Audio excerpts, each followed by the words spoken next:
full agenda today. We do have a quorum. I don't have any opening remarks. Bob? Yeah, I just want to point out I've distributed the revised deliverables and schedule that incorporates the comments you guys gave me 2 weeks ago. And it's been, Northern, has it been posted up on the website yet? Okay, it's going to be up on the website shortly, and hard copies are available today.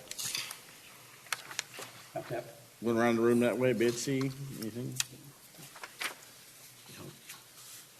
This way? Okay, I do have one thing. I want to thank my co-chair for covering for me last time. I apologize that I wasn't up to being here. It wasn't COVID, just a normal little stomach bug, but glad to be back. The first item of business is to approve the minutes of January 18th. Erica, thank you again for getting those out timely. Appreciate your good job. I move we approve them. Any objection to approving the minutes as presented? Hearing none, they're approved. Okay, we come to the first opportunity for public comment. We would like for you to limit your comments to 3 minutes.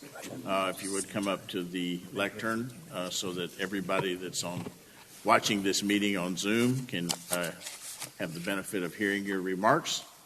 And limited to 3 minutes. I'll try to give you a heads up when you approach 3 minutes. Anybody like to make a comment? Don't look so reluctant, Lance. Okay.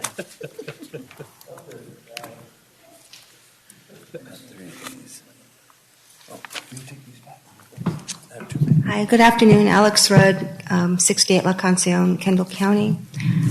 I first want to thank all of you for your continued hard work. I also want to make sure that you do not interpret any of my remarks as criticism directly. They are merely questions that I have now after looking at the trends I've seen since last year and also watching other issues arise. Quick note, please take a look at the headlines from last week. TxDOT took Broadway back from San Antonio. I've heard mention of us, Bernie, taking over Highway 87. Well, we need to be very careful. This looked like it was not done very well, and there's a lot of mystique behind the scenes as to how they managed to do this and a lot of unanswered phone calls. I would hate to see that happen to our community as well. My original comment right now, going back to last year, Commissioner Durden had the courtesy to reassure myself and other residents that the Kendall Gateway was dead. I felt good about that. I was glad to hear those words. However, in the back of my mind, I had a question that's been lurking. Why hasn't the city themselves issued a moratorium similar to the Commissioner's Court, saying that this project is dead? That has not happened as of yet. My original concerns about the Gateway, going back to my original concern back last year, was not based on misinformation. These were derived from comments by the mayor made during multiple meetings in 2021. On May 25th, he remarked regarding the Gateway, had any portion been approved, it would have been 10 years before the first car was on the road. Later on during that same meeting, he declared, and I quote, "We may as well get on with it and dust off some of those old studies and say this one looks good." On September 28th, he referred to the narrative about the Kendall Gateway, saying that it was going to create a 300-foot, 26-mile loop around Bernie, and that's not all what it said. They painted the widest possible swath. We let the narrative get out of control.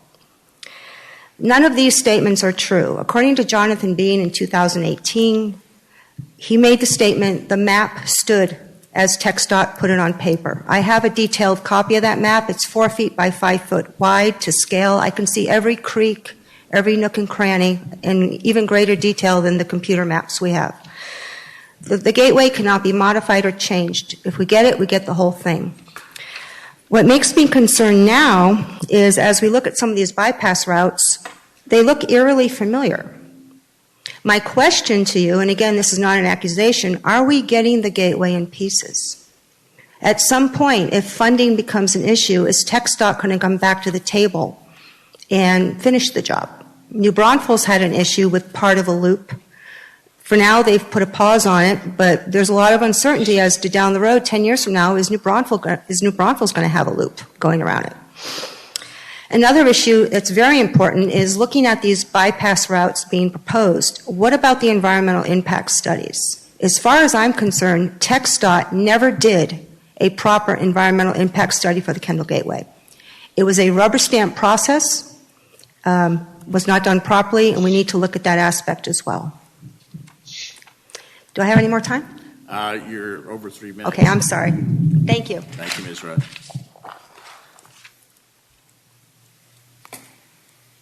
Lance Cowell.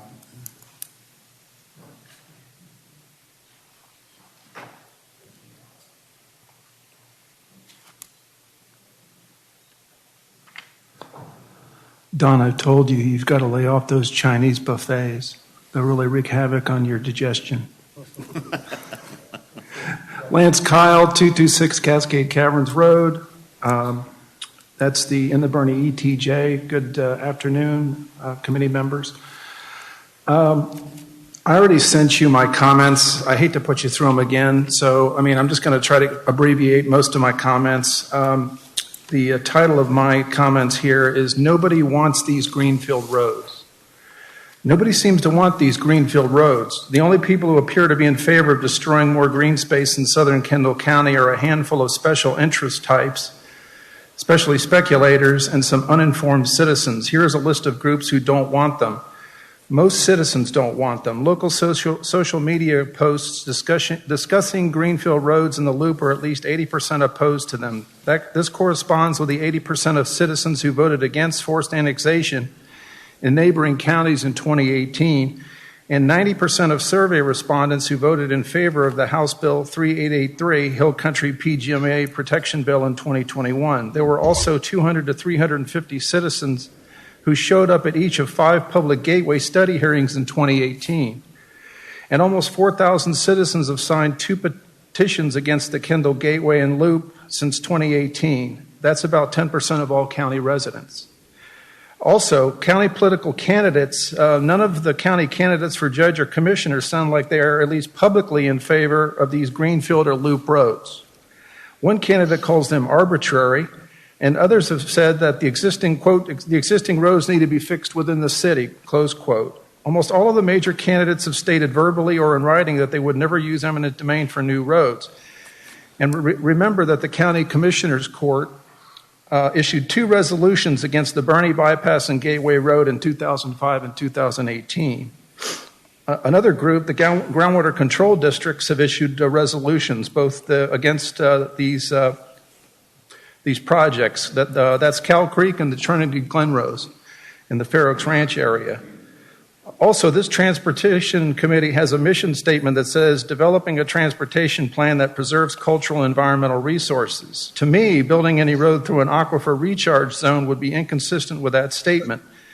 The elevated Oak Hill Parkway project in Austin has been an environmental and financial disaster. Another group, property owners, over 500 of those, if you put all 4 of these bypass roads together, would be impacted by a loop road. That's an average of 125 property owners for each leg of the loop or bypass road. Finally, scientists like George Venny, if you listen closely to his comments in the video from last year, he's not in favor of these projects or the elevated highway concept that punches pylons into the karst and into the aquifer. The Greater Edwards Aquifer Alliance, which represents over 50 environmental groups, is also against this. Finally, 3 o'clock, Mr. Combs. Can you give me a few more seconds? Okay. Let's fix the roads inside the city and optimize the 2 existing bypass roads. That is Herf and Ralph Fair. Let's not destroy the southern half of Kendall County with asphalt and concrete. We won't be growing forever. Every town and city in this country has a growth, maturity, and decline phase. Texas has over 1,000 ghost towns. Let's not make the same mistakes everyone else makes. Thank you very much. Thank you, Mr. Collins. Anyone else? Okay, thank you very much. We'll have another opportunity at the end of the meeting. The next item on the agenda is the presentation of the Synchro models. And I'd like to set the stage a little bit for Steve. Steve Sharma has lent us his expertise along with some software. And I just want to say, okay, let's just imagine right here is Highway 46, and down here is Interstate 10. And on one end of that section, there's Herf Road that connects basically Highway 46 and I-10. 87 is in there as well. At the other end is 3351. Those are the only two major roads that connect the SH 46 and I-10. And a lot of people have said over the years, off and on, well, why did we build Herf Road? Why can't we run them down 3351? Why do we need to do anything in the middle? And I'm not saying we need to do anything in the middle, but I think that we owe it to the citizens of Kendall County and the traveling public to know what the consequences of not having an alternate route, whether it's in the middle or some other way. We need to see how the traffic backs up, not just on the current conditions, but with the projected conditions. And so Steve has been so kind as to look at those two intersections. And I guess are you going to say what we're doing now, Steve, and then what the future will be? I didn't run the future because once you see the existing and how it backs up, Okay. I tried to run a few kind of temporary fixes to try to make it operate a little bit better. But there's nothing you can kind of do at Herf Road and River Road short of adding lanes. And you'll see it back up. Okay, well, anyway, that's what this is about, it's a look at what the consequences of not having additional connections to I-10 between Highway 46 and I-10 is. And then y'all can make your decisions. So anybody have any questions up front before we get started for Steve? You have the floor. All right. So the first model I ran was, I don't know how well y'all can see this. It's on the smaller, it's on the lower screen. It's on their screens. Oh, is it? Yeah, we got it. Okay. So this is River Road. This is Esser. These are the traffic volumes I used. And I got these. Explain what those are if you would. I'm going to kind of coach you and make sure we don't pull Okay. the engineer trick here and shortcut some of this. This is the AM morning rush hour right now. So this is the AM peak. It's up here. And these are the traffic volumes. This is northbound Herf, 53 vehicles turning left, 194 through 991. I mentioned to Jeff, that's probably a little bit high right there. These are the volumes from River Road, basically Champion High School, is over here. There's City Park Road. There's Cars in an hour? in an hour, yeah, in the AM peak hour, yeah. Southbound Esser and eastbound River Road are 46. So, number one, these are the volumes straight out of Streetlight. You can see them. That's exactly what I put in. And then Now, when you say AM, like what hours are we talking about? it would be the peak. It would be roughly, around 7:30 to 8:30 a.m. Okay. And I've got volumes from 6 to 9. So, and this is straight out of Google, the Google traffic. And this kind of gives you an indication of what traffic should look like in the model. This, you see the orange, it's kind of slow traffic right here. This is eastbound 46. You'll see it looks like it backs up pretty far. I know my kids go to Champion, so I'm pretty familiar with this.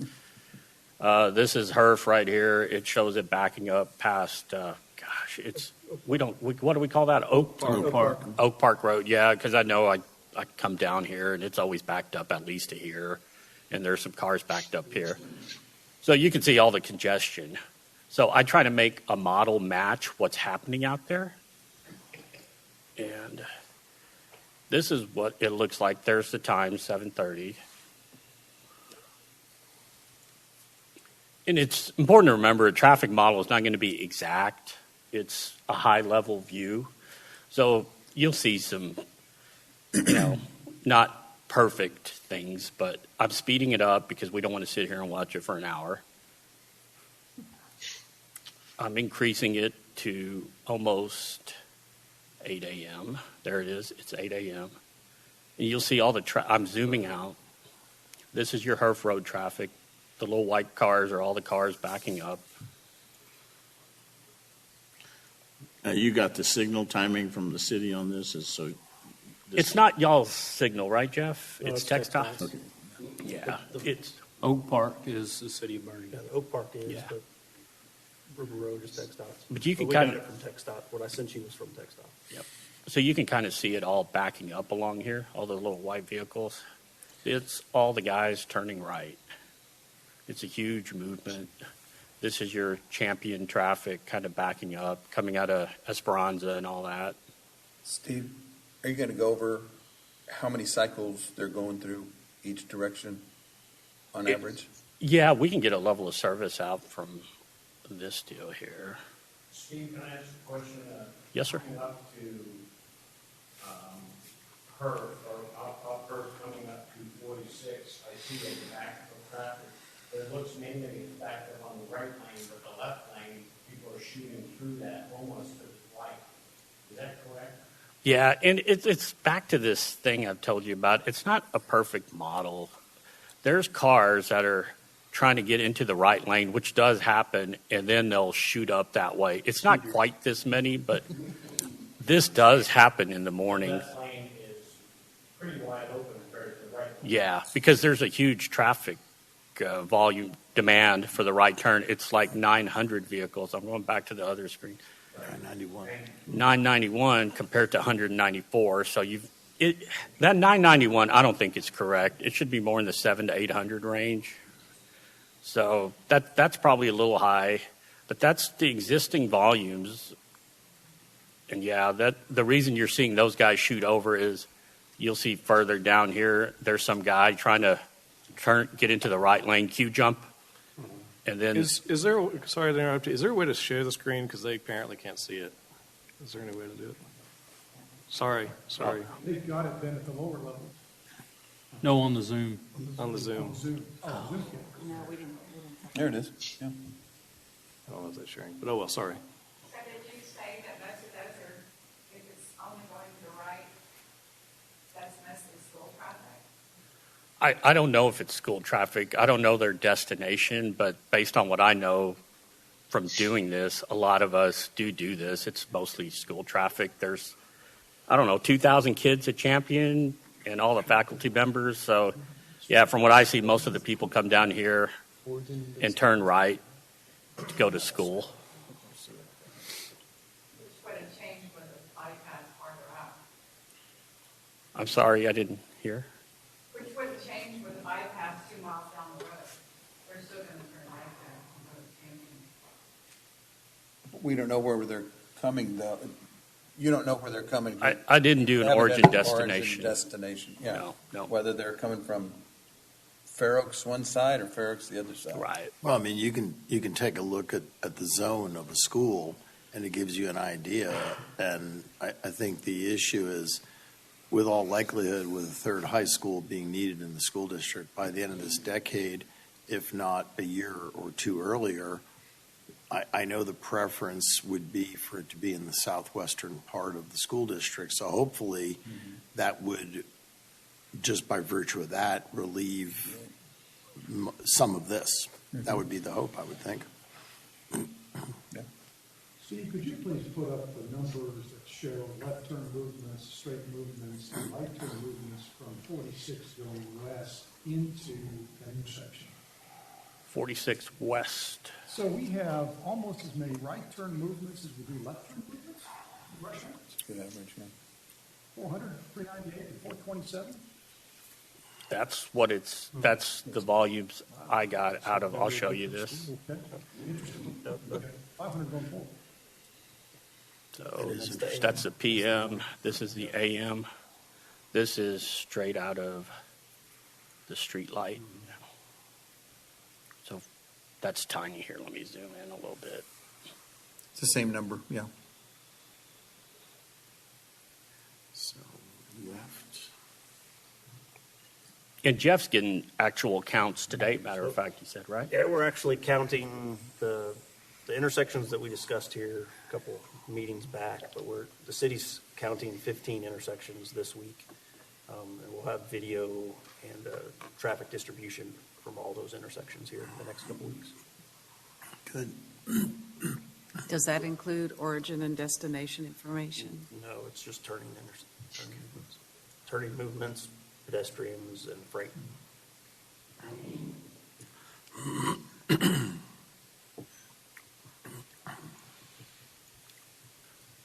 But yeah, I try to recreate what was happening, not just based on what I saw, but on what Google Earth. But I know I've seen that River Road traffic back up past that apartment complex in the mornings. And So we're still on the AM peak? Is it? this is still the AM peak, and you see how bad it gets. This is a little bit exaggerated because, again, some of the vehicles waiting to cut over. So, and I mean, I could increase these traffic volumes more, but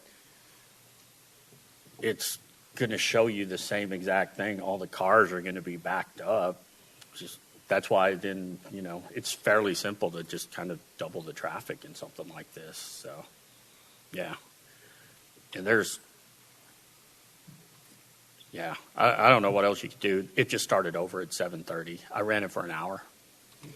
And the PM peak is even worse than the AM peak. Is included in that soccer practice. I know you're going to the next one, but Yeah. there was still a lot of southbound Esser Road traffic taking left going east. Yes, 255. Is that, Rich, is there neighborhoods that are zoned to Champion north of 46? Or they should be No. going north? No, the only neighborhood is Bentwood that feeds into Herf Elementary. If you don't take the bus, that could be parents driving their kids to school. Okay. But that's honestly not a large number. Yeah. It's a minimal number. Thank you. Lance? If you divert this traffic from 46 East to Old Fred or Cascade Caverns Road, you're just creating a second 46, basically, especially from 7:30 to 8:30 and whatever the afternoon peak time is. We've already got that bottleneck near IH-10 of the route, what is it, Scenic Route comes together with Old San Antonio Road and Cascade, the interstate, Bernie Middle School South, and I know people think the roundabout's going to cure that, but I don't know. I mean, there's just so much coming together there. It's a lot like Esser, Herf, and River. It's like a blind man behind that intersection. Probably even worse. It really is. I don't know. And to make matters worse, the city just approved a 2-story building there for Phil Miller, from auto parts. It just made it even worse. I mean, the city probably should have taken that property over and put the roundabout right there where the Valero is, but as we all know, the city doesn't have any money. Steve, before you leave the AM peak, Yes. were you going to talk about level of service and how many cycles Oh, yeah. people need to go through the intersection? Sure. That's more relatable. Hmm? Cycles are more relatable. Yeah. What? 4 lights? Ah. Is there an average time you can get? I guess what is the max? The average delay is 96.4 seconds per vehicle, and that's for every vehicle that approaches. And that's so like at the start of the peak hour, before traffic builds, those guys aren't waiting long. So this is over the entire hour. That's the average. So it's a level of service F. Level service F? Yeah. Oh yeah. It's Like failing. So we have several city studies to show that as well. Yeah. So, but the one thing that this doesn't capture in Synchro, and the animation part you saw was in sim traffic, there's additional delay outside of the intersection, this is a link, for example, right there where you see that gray spot. So all those vehicles backed up, I would have to manually, I run a report, and then I'll see how long those vehicles hit, and then I add that to that 90 seconds for that one approach. I find out what the delay is for northbound Herf Road, and then I see what the delay is for this link south of here, and then I add that. So it's more than 90 seconds per vehicle for this approach. And I can pull that information up, but I can't do it right now. It'd take me a little bit of time to run the report and then add it all together. But yeah, these guys, I can tell you for a fact, are sitting through at least 4 cycles. I do it, so I know. That was my guess. Yeah. So based on your just judgment, are there any quick fixes, additional lanes or widening lanes or making that right hand, both, a dual right hand turn? Well, the things we can do. It was a must turn right and a through and a right on that northbound Herf Road approach, but that didn't do anything because there were people that were through movement that were staying in that middle lane. There was one thing that I ran that helped, and we drew it up a little bit. Let me see if I can find it. No, okay, so this was one option because there's no additional right of way. We did look at a dual left, so this is a drawing of it. Here, let me zoom in again on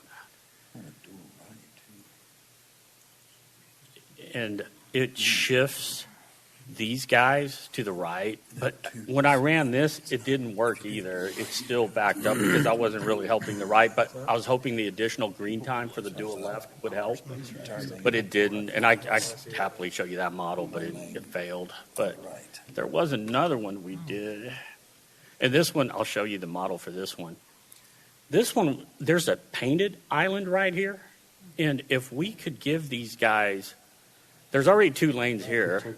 If we can just line these guys up with the cat tracks straight through and then create a channelized right, then this flows pretty well. This works if we...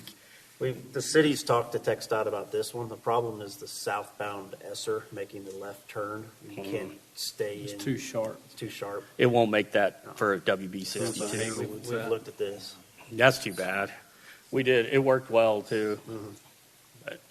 So explain that. This is the solution. We sent this to TxDOT, and basically, a couple months back, they changed the light based on starting this conversation. But if you have a truck or a bus or a pickup truck with a trailer, and you're heading south on Esser, you can't make a left turn to head east on the river and stay in that center Inside lane. You can't physically get past the median. And you're not allowed to just sort of have occasional temporary disruption of that whole pattern? I mean, if that's If protected. that's a protected. Okay, so say you take the protection off it, but you really give a really clear, dotted line, everybody stay out of here. I don't know. They can't physically make that turn. The wheelbase, they swing out. They can't do that. You'd be hitting. Well, I get it. I guess what I'm trying to get at is that you have, relatively speaking, a handful of those circumstances. Oh, but we're going to have a very high, low functioning intersection as a result. Yeah, the solution we've kind of looked at in schematic is basically Herf Road North is basically widening the bridge. There'd be a bunch of trees that have to get knocked out. It'd be right away we'd have to acquire and basically be able to widen the bridge to be able to make that right turn lane. Yeah. That's what I'm talking about. But it did work. So Jeff, you're talking about this. Yep. Correct. Also lots. It's a turn radius itself. Continuing this one there too. They can't make that turn. Well, it sounds to me like whatever we do in terms of minor improvements, that's going to be a Band-Aid in response to, or in the consideration for traffic, future traffic.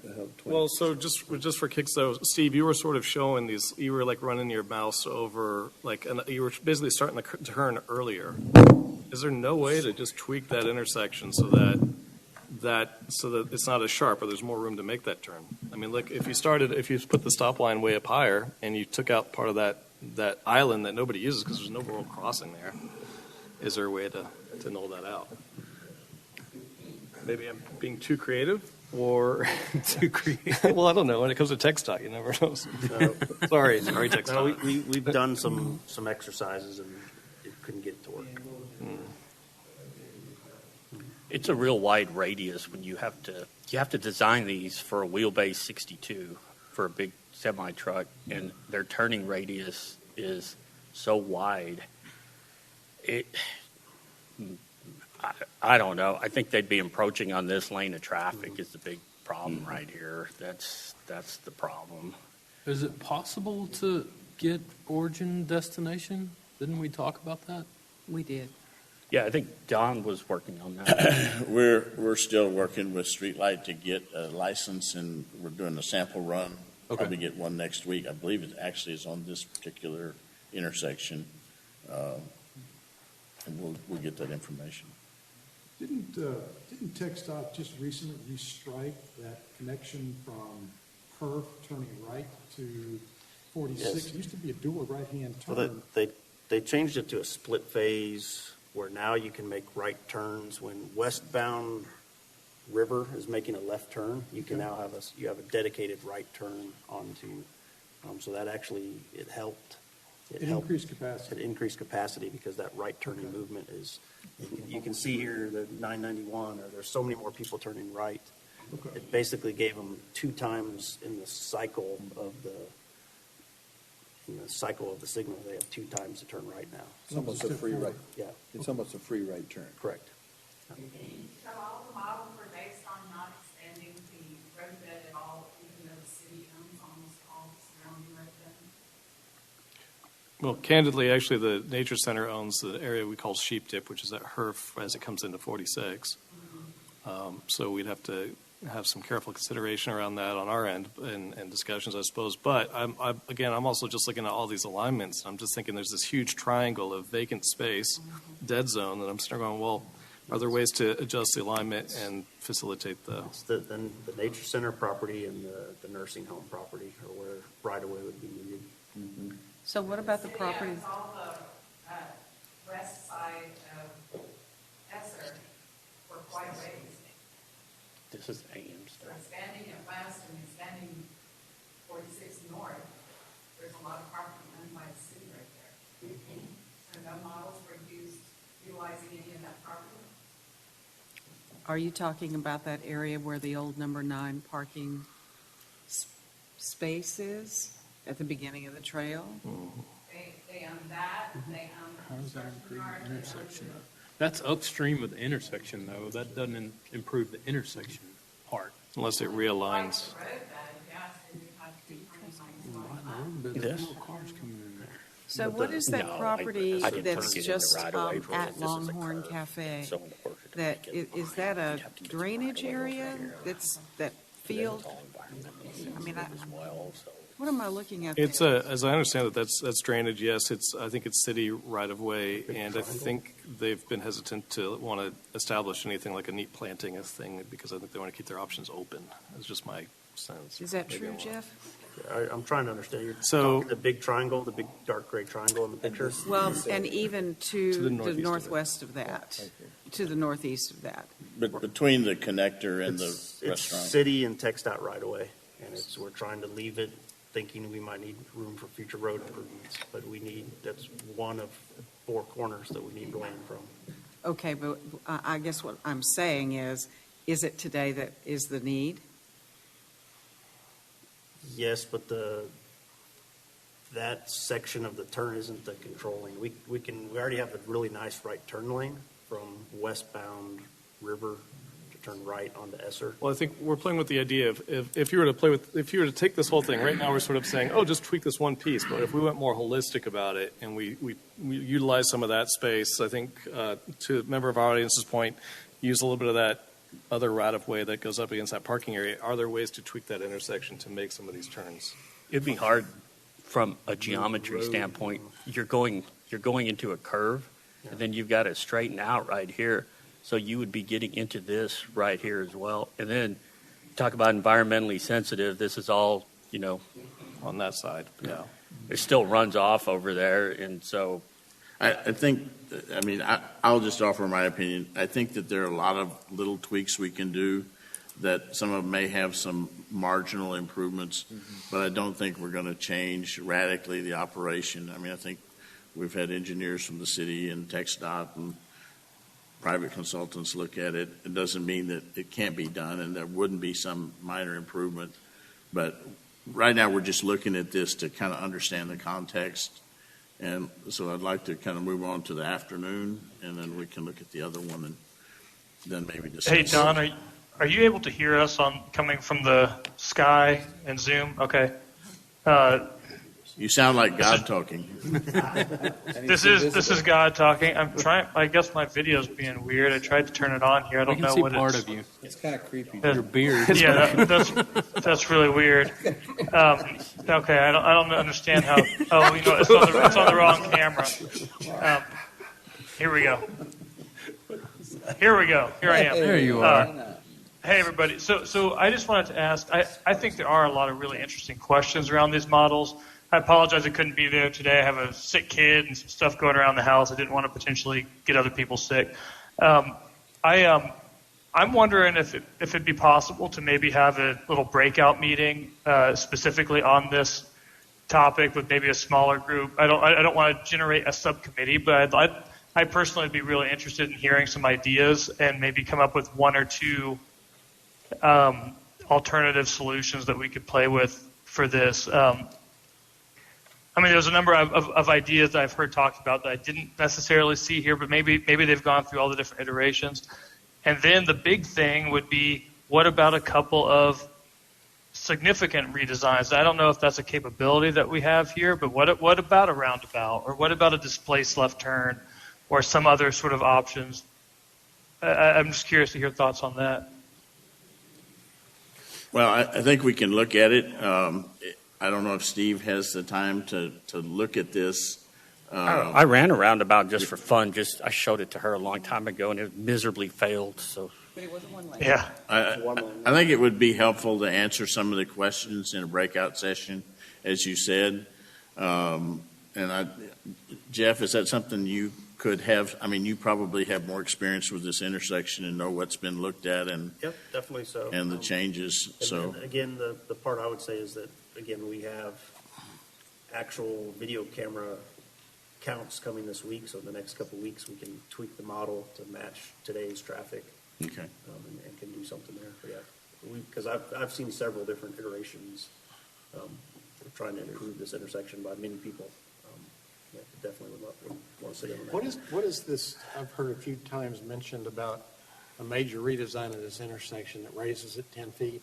9 feet. So taking my road hat off and putting my drainage hat on, back in Memorial Day 2015, if you might remember, this intersection was several feet underwater. The FEMA 100-year floodplain, this intersection is 8 feet underwater. So in a mobility world of trying to keep the city of Bernie, if we ever truly had a 100-year floodplain event, the city of Bernie would be separated into like 7 different islands that doesn't have any way to connect the islands except for the main lanes of I-10. So our plan for mobility is trying to connect at least one place to connect all the islands together. And this is a very key point that connects islands together that's 8 feet underwater today. The roadway is 8 feet underwater The of the roadway. 100-year floodplain. Correct. A car would be completely submerged at this intersection. It would be 8 feet underwater. What's the level of service for that? Say that again? What's the level of service for that? Negative. Aquatically, it is a D. Aquatically. And so Jonah actually has some great YouTube videos of the Memorial Day flood from 2015. The signals, it's really neat. The signals kept working, even though it was about 5 feet underwater. Yeah. Conceivably, you have 2 lanes coming in each direction. The only way to really affect what you see now, to go from 4, maybe 5 cycles down to 1 or 2, is double or triple the number of traffic lanes. You're not going to fit that in there. I mean, you'd have to buy right of way all the way past even these properties to make it efficient. Yeah. Well, that's the thing. If you put 2 lanes through this intersection, even up through the nursing home, you would have to take the 2 lanes all the way to Main Street. You can't just go from 2 lanes to 1 lane and just taper it down, or it's just going to back up where your taper is. So Flooding happens downhill still. If the downhill system is not sized right. So in our drainage, our drainage master plan that we're wrapping up, that's one of the long-term projects, is we would like to raise this intersection. We put it in the long-term project just because the thought of putting this intersection under construction for a couple years, I mean, it scares all of us. Yeah. It'd be very difficult to have this intersection under construction for years. So may I ask a question? As I'm understanding it, there at this point doesn't seem to be many viable options about improving the congestion through this intersection. But it also seems to me that without an origin-destination study to find out where that eastbound traffic is going, we wouldn't have any clue where an alternative route should go that would help alleviate traffic at this intersection. Am I understanding that correct? Definitely would be a great tool to help understand, correct?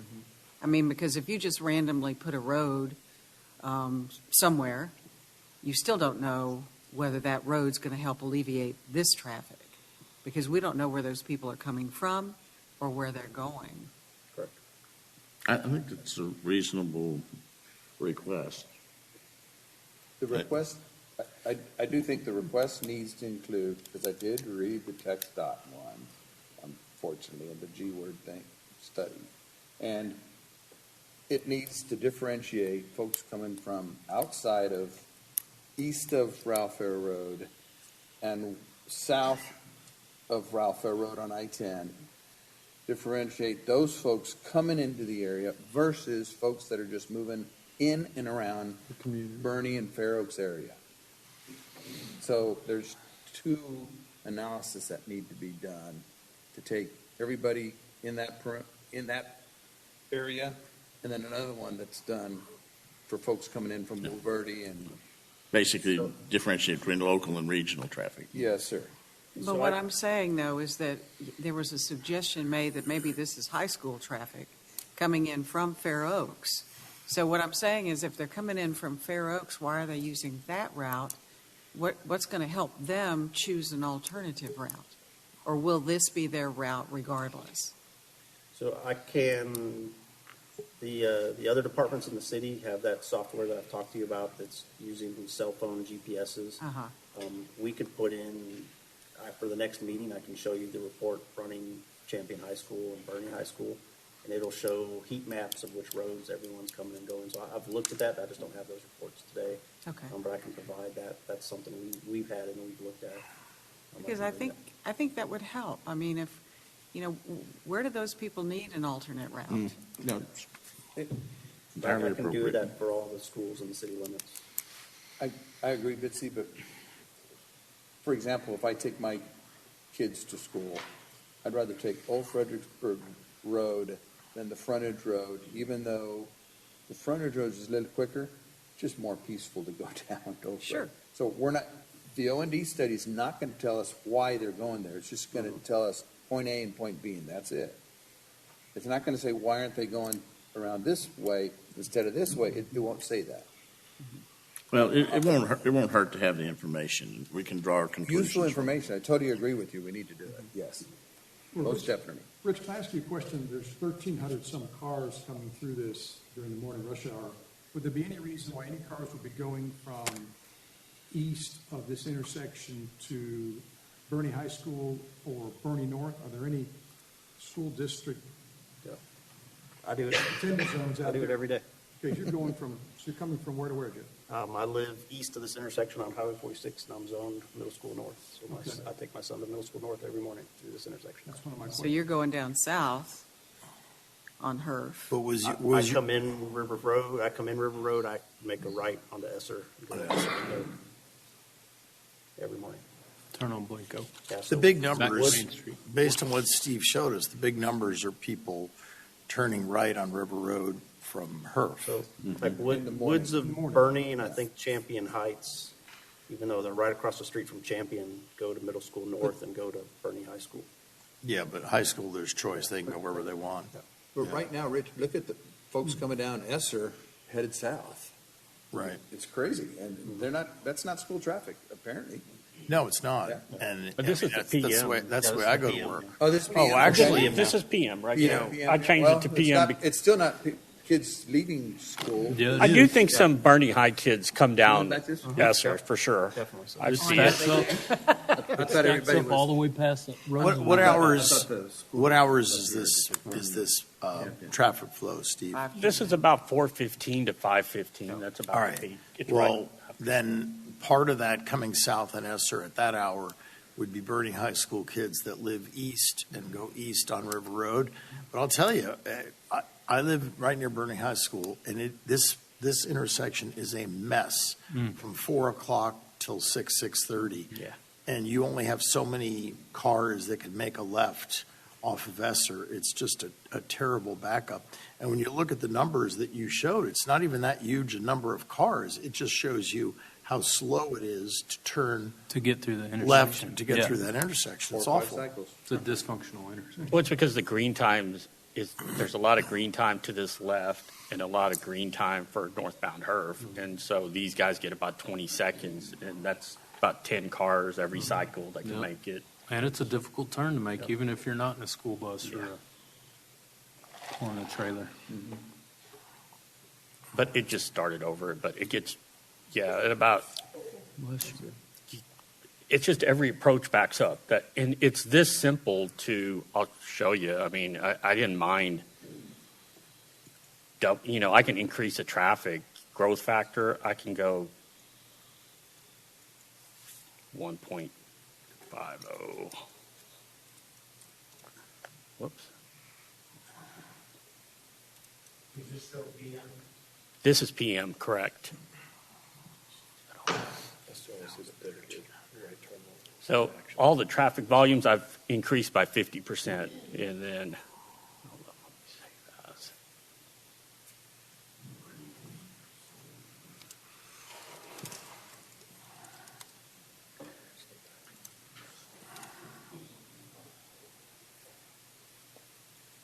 So what's interesting is on HERF Road, whether it's PM or AM, PM, it's people coming home from work, going out to subdivisions on 46. AM, I'm going to suspect it's mostly school traffic. But this is what will happen if you increase the traffic. It's not going to grow exactly 50% on every approach, but it's just if you increase the traffic, there's not much you can do. I didn't think my job was to kind of look at taking right-of-way and adding lanes wherever. I was just trying to stay within the right-of-way and like on that channelized right or whatever. But yeah, the more lanes you have, the better this thing will obviously operate. But there's no alternative intersection that will help this intersection short of adding lanes. Okay. Right. This is that same deal, like I said, 50% increase. We can come back to this. Was any other basic questions, threshold questions that we have before we move to the other? Very interesting. Okay. All right, Steve, let's move on down to the 3351.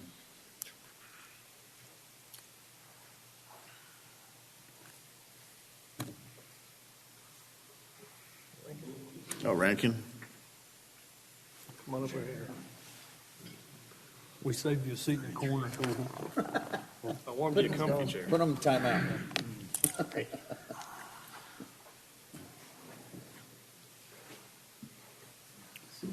So I-10, this is an old aerial. There's I-10 right here, 3351, the McDonald's right there, just to give everybody some reference. But the lane configurations on I-10 are accurate, is that correct? Yes, the bridge is built out. Yeah. See how things are going now. Because it was a single lane bridge a long time ago, if I remember right. One lane in each direction, and then they widened it, and yeah. Zoom out.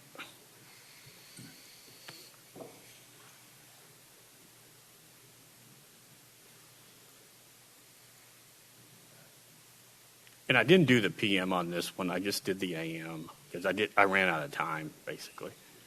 This is about 7 to 8, but I'll speed it up because I don't know if y'all remember when the mayor of Fair Oaks talked about it. He mentioned how 3351 going towards I-10 would back up to about the curve, and that's about, what I did. And this is a little bit exaggerated because in reality, people allow that old Fredericksburg Road traffic. A portion of them allow those guys to turn. But this is kind of showing how they're sitting there and these guys aren't allowing them to turn.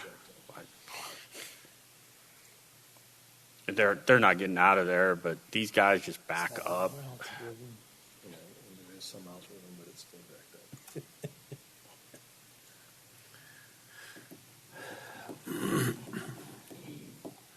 And again, I did do the thing. Make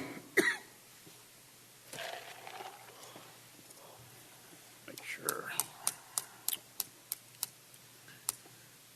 Oh, I didn't grab that. I did another one of these from Google that showed kind of what traffic was like, and it did show 3351 backing up to that curve, and I thought I included it in this one. Hold on, let me. Maybe it's in my Word document.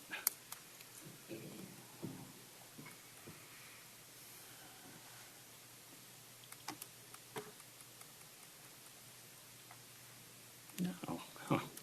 Anyway, I tried to match it best I could to what was going on out there. This thing has about a 2-minute cycle. These guys are waiting at least 2 cycles, maybe 3 cycles to make this maneuver. And these guys don't get that much green time. It's less than 20 seconds on each approach. These guys get the bulk of the green time.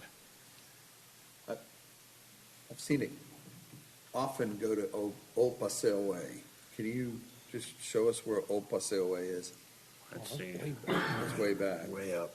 It goes all very commonly to that entrance, but I've seen it a couple of times back to that right there. Now, over here. I guess it's that entrance. On Camp Stanley.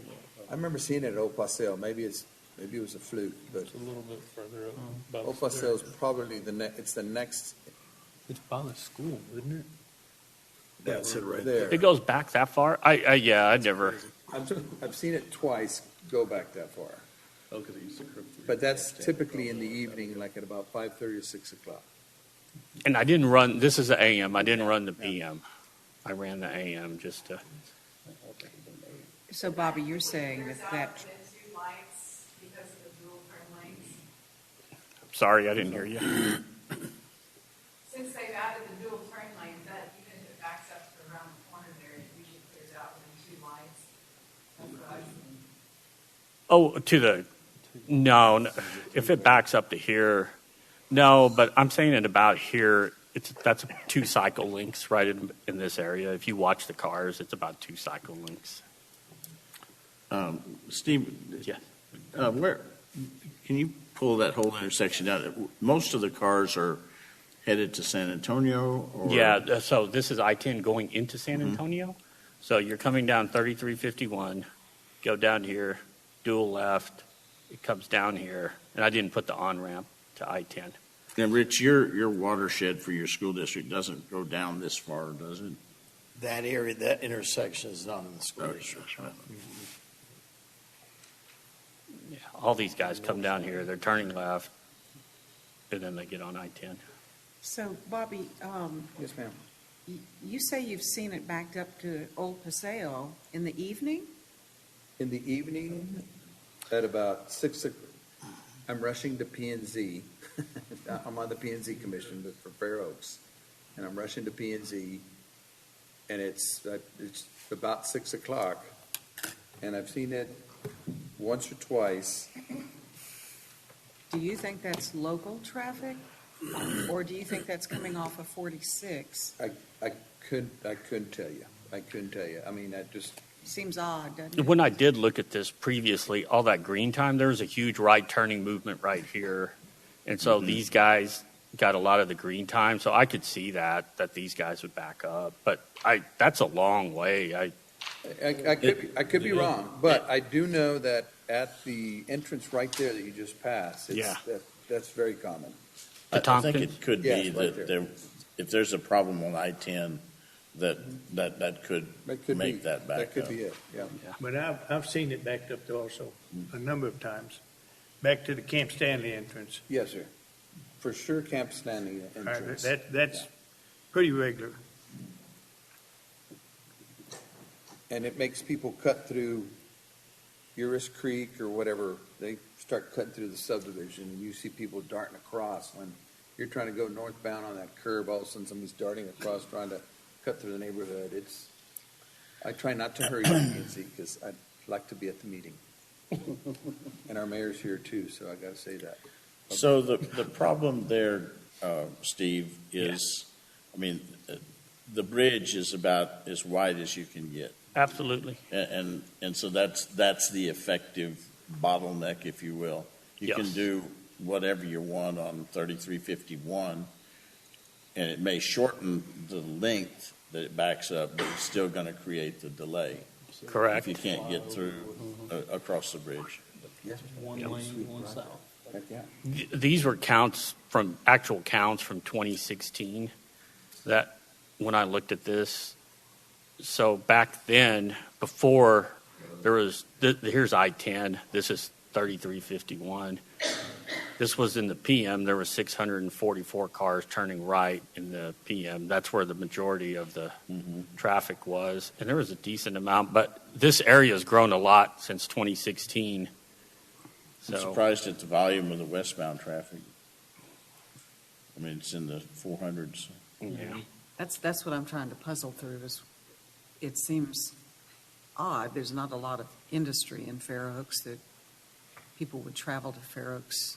I think it's in the evening. But this would be going back home to San Antonio? I think it's people cutting Boulevard, coming back down Ralph Fair Oaks, Ralph Fair Road, trying to head down I-10 is what. If you notice, there's a lot of work trucks from those two subdivisions that are being expanded right there on the south side of the road. I don't know where the work trucks are from. There are, but they could be coming from There's some from Fair 46. They could be coming from Austin. I mean, the construction industry travels sometimes 2 hours every day to get to where they need. So I don't know where the construction traffic is coming from. It's just a lot. You do see a lot of service trucks. And back when I looked at this in 2016, when we had the projections, the 2042 traffic showed 1,200 cars turning right in the PM, 1,200 cars turning left. Good Lord. And I think the street light showed 800 or 900 cars making that. So we're almost getting to what we expected in 2042. And I think we talked about it last time. You need direct connectors with these kind of volumes, and that's about the only thing that would work there. I did look at the DDIs and all that stuff there, but nothing worked. What do you mean a direct connector? Yeah, explain direct. It would be a flyover. Explain the flyover, Steve. Yeah, there would be a flyover. You'd be. You don't on have I-10. to stop there. You just go over it and you merge into wherever you're It's a bridge. Gotcha. It's a bridge that takes you. Just Sure, I've driving been on a over. few.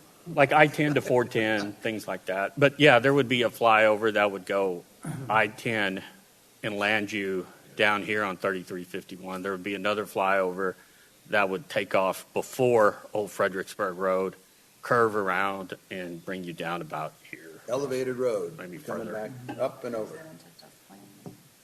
I don't believe it is on TxDOT's plans. No. Nope. But yeah, the bridge is built out. I didn't double the traffic or anything on this one either because I know it failed too. So, I mean, it's easy enough for me to run that as well. But yeah. And I do think, as Jonah brought to our attention several meetings ago, and I agree with Jonah, that you got to first look at the intersections. And there's some intersection improvements to this area that need to be done and prioritized by TxDOT for us to be able to solve any problems that we have both, in all of Kendall County and Bear County. One option being a flyover. Well, Steve, thank you very much. I appreciate the effort that you put into this. What my takeaways from this, my notes say that we would like to have a breakout group. Somebody suggested that. Is that still something that?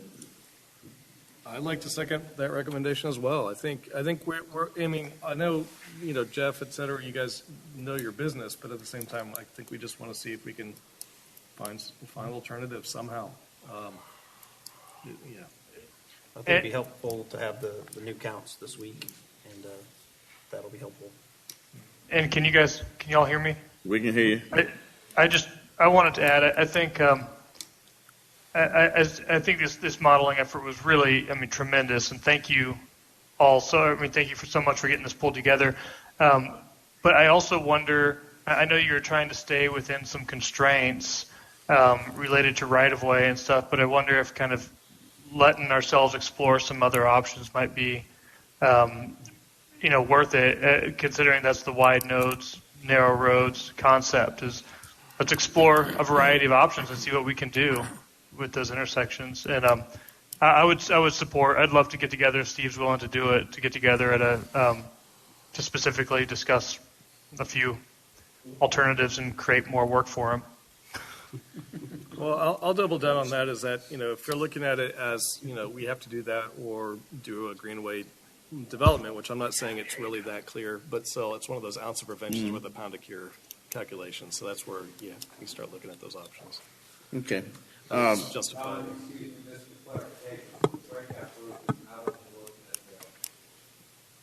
Park Road and River Road intersection, but also encompassing 3351.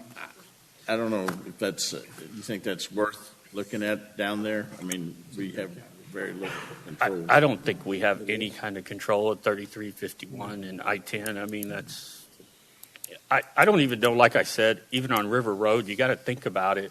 If you take that additional, you think it's only parking in front of that, the retirement home, but you would have to run that second lane up to Main Street and take out what would be Duck and all that. What might be a good exercise, Steve, is to say, okay, what would it take? Forget whatever's there. What would it take to solve the problem? And say, well, to solve the problem, we're going to have to take this much right of way in this location, and I mean, maybe there's a way to tweak that later, but it'll give you a range of magnitude of what it would take to solve the problem there.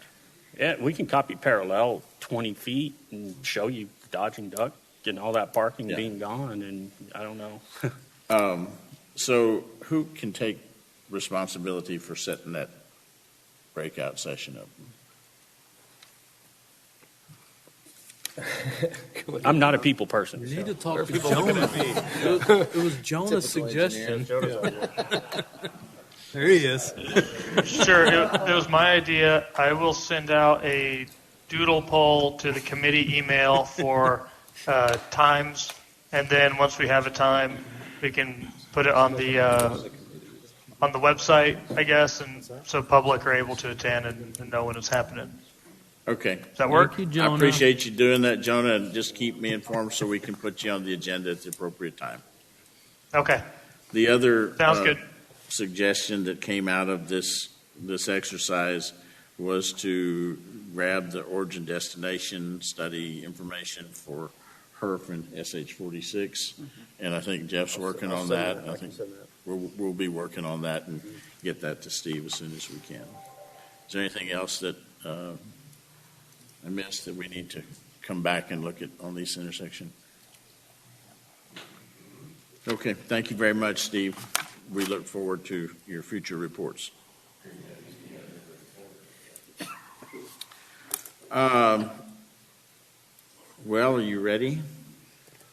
We are now moving into the section.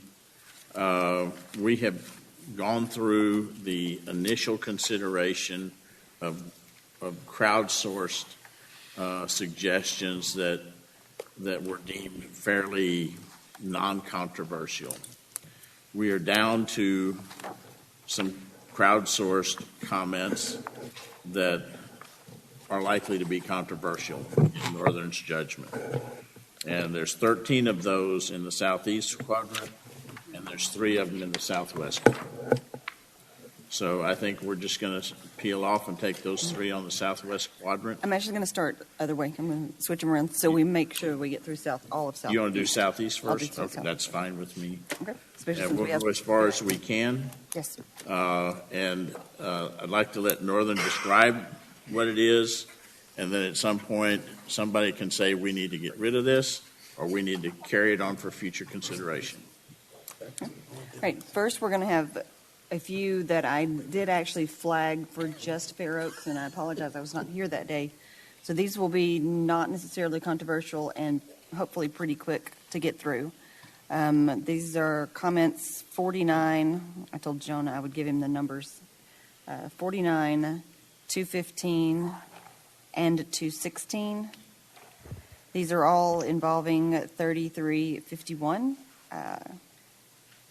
The first individual requested entry to Fair Oaks Ranch Elementary should be limited to right turns, northbound entrance, and exits should be routed to the west entrance of school. And they explained a little bit more of what they see there. 3351 is in the long-range tech stock plans, so I'm not sure how we want to address all of these 3 comments here. The next one is needs a traffic light at the intersection that we were all just watching. And another traffic light request at Ammon and 3351.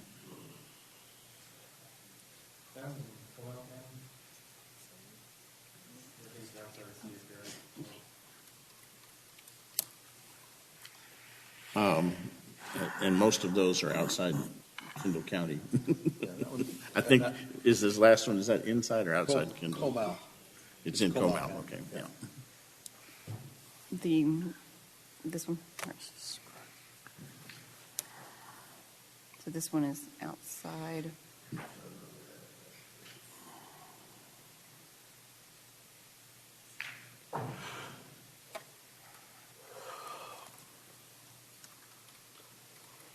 Before we go on, did we have a basket, we're talking about basket of projects, was one simply Bernie ISD projects where they were on private property or property of BISD, whether you call it private or not?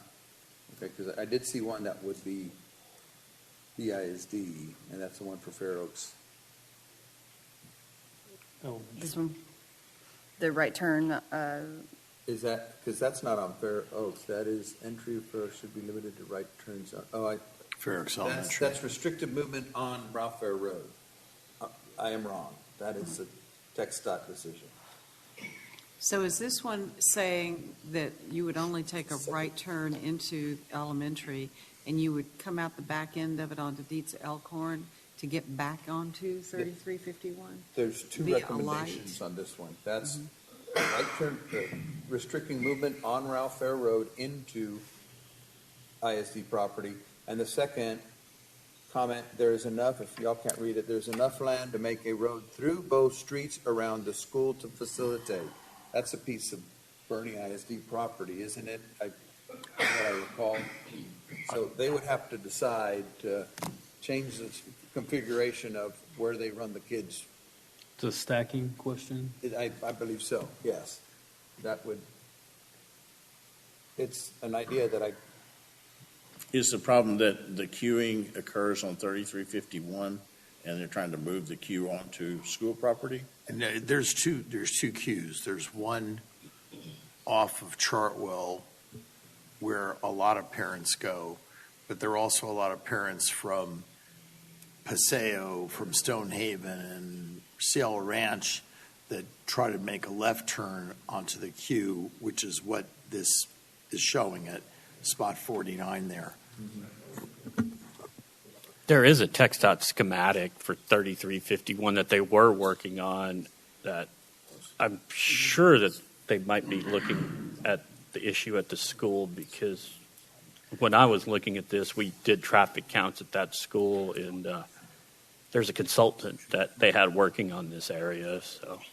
You know, we actually just sort of fixed this problem a couple of years ago by widening the queue off of Chartwell on the backside of Fair Oaks Ranch. What's happened to that school is there's a lot more children now that go to this school, live south of the school on 3351 in those two subdivisions that are actually not in the city of Fair Oaks Ranch.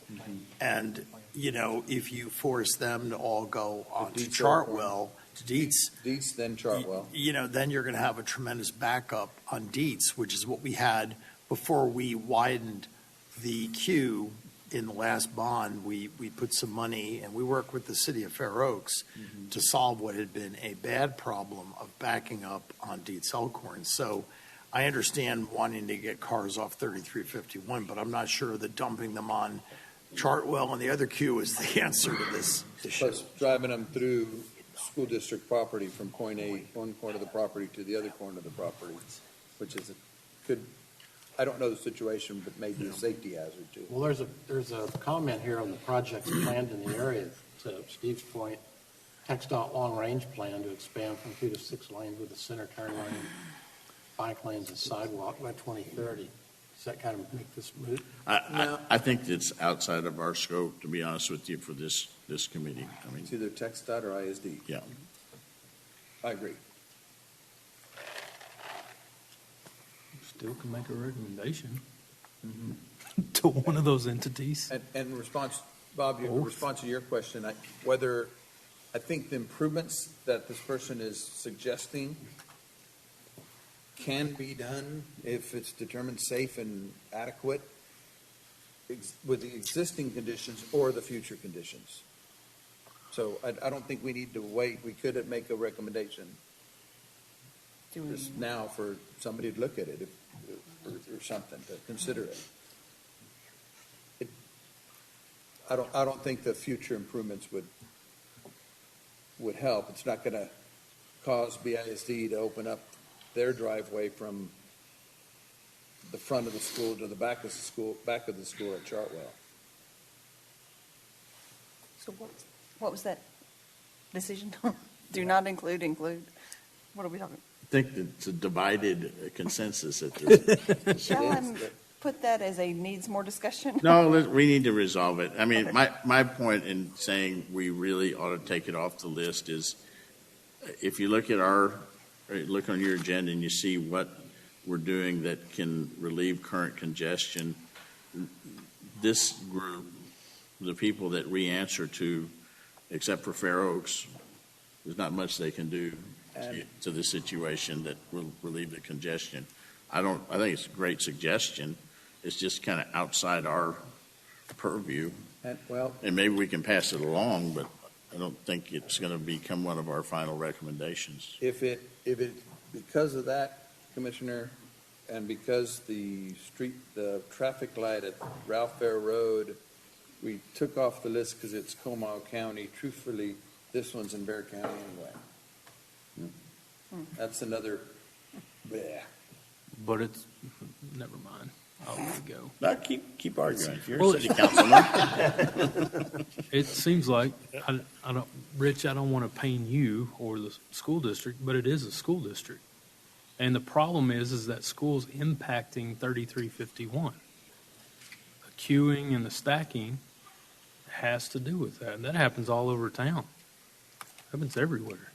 It does. School or not. I don't know. I don't know if it's possible. Is it possible to do that around the school, or is it not a good idea? Well, honestly, I'm confused when they say there's enough land to make a road through. I don't really know what they're referring to. Yeah. Whether they're referring to the back of the school where it used to have the portables, or whether they're referring to the front of the school, which is the kids' playground. I have no idea what this is referring to. We're talking about taking Chartwell at the time, use that parking lot where the portable used to be. Well, we used to have portables. We could have portables again. I mean, the way that school's growing. So I don't know that that would be a very desirable thing. Is that school growing because of kids coming out of Bear County? Well, it's almost full. We've got about 790 kids there. It's almost full, and that's all because of the subdivisions south of the school, Cielo Ranch, which is not in the city limits of Fair Oaks, but there's 500 homes there, you know. Is that Kendall County? That's Bear County. Yeah. And I mean, that's why we have two queues. We have one queue for the homes on 3351 south of the school, and then we have the queue off Chartwell for the rest of Fair Oaks Ranch that feeds into that school. So, I mean, you need two queues. So I'm just looking at the actual visual of that land, and it looks like there's like this road that comes off of Chartwell and it dead ends. Then you have some sort of detention basin, and then you're running into Ralph Fair Road. Maybe, well, there's a part of the parking lot that you could jog around. I mean, I don't know if it's going to be that much in your way if you guys were to throw an extra road there, but I don't want to beat this dead horse or anything. I'm just saying it seems like there's an art of the possible there. Yeah, I think that this is outside our jurisdiction, and if we're going to talk about highlighting projects to other jurisdiction like TxDOT or to the ISD or even to the county, which this isn't in, I think we have higher priorities than to spend our time on this. But TxDOT, I mean, BISD, you can still pay attention to that. Informal suggestion. And I'm sure they will and are. Okay, we're back to the intersection we were just watching there at 3351. This is in TxDOT's long-range plan. They were requesting a traffic light at Old Fredericksburg. It's probably too close, isn't it? But they'll probably get one. That's in Barrett County too, right? Yeah, same deal. It's text up anyway right there. And it's too close to the front of Yep. it. TxDOT won't do it. The city won't do it, the county shouldn't do it. That means they'll get one. I think so, yeah. Okay, another one of Fair Oaks. This is on Dietz Elkhorn. This is the roundabout. And this was actually from the first subcommittee pre-COVID. A roundabout will greatly improve traffic mobility, reduce congestion, and ease the potential for vehicular accidents. And Jonah, this is comment 100. It's a roundabout at Dietz Elkhorn and Fair Oaks Parkway. Was this the one that Fair Oaks City Council shot down a couple of years ago? I have a note in here from someone that it was 80% funded by TxDOT in the past. Right. Well, we have in the audience the former mayor and the current mayor who's on council. Maybe they could, I mean, I remember the council turned it down as well, so there must have been a reason for it. Would either of you gentlemen care to opine on the merits of including this or excluding this from our recommendations? Sorry, Greg and Gary. Thanks, Rich. Sorry about that, buddy. My 11-year-old girl asked you a question.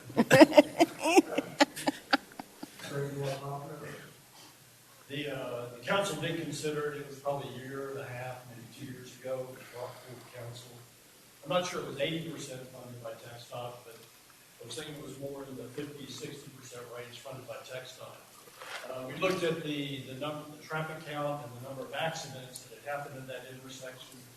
I believe over a 10-year period, we found one major accident, an injury accident at that location. And so the deciding factor was that there was a dollar figure that had to come from Fair Oaks Ranch that was not budgeted, it was not available. And so, not that we shot it down, but it just wasn't something that was an opportunity for us at the time. Does that work? I remember. If that's the case, I'd say put it in there. Yeah. Yeah, let me remind the committee that our charge is to do what we think is best and leave it to the governing authorities that created us to make decisions based on our recommendations. So if we think it's a good idea, then it's a good idea. from us, from our perspective. So Thank you for that reminder, Bob. Not to go against any sort of historical debates or anything, but I do think that a lot of the discussion on this committee has evolved towards a position where we think that there is a lot of safety and traffic benefits of roundabouts. And in general, there seems like there's lots of situations where they would fit well. And so I would like to recommend that the committee suggest this or move this at least on for further discussion. Any objection to including it? I've already clicked that check mark. Okay, so we're done with that specific area. Now we're going to move kind of further into Almond. This is the subcommittee, pre-COVID subcommittee suggested, this is the first, I call it a dogleg, the north dogleg on Almond Road. Road transition from east to west, north-south is currently an unacceptable sharp 90-degree turn that is dangerous and hinders mobility. This curve needs to be flattened and extended gradually to reduce the potential for accidents. Any objections to including that? So I do. I think we've had quite a bit of citizen participation in objecting to this alignment correction. There was back then, and there has been here. So I wouldn't push this one forward. Bitsy, was that alignment objection to extending Hammond Road all the way to 3351? I know that those folks expressed opposition to that. I don't recall anyone expressing opposition to flattening the curve. I could have missed that meeting, but I'm just wondering if that's the concern. Did any of those were there any comments, negative, positive? You weighted those at all? There were. Look at it set up. Mm-hmm. Is that the first turn on Hammond going eastbound, or is that the second turn? That's the It's first the first one. turn. First one. Northernmost turn. There was there were two comments about the I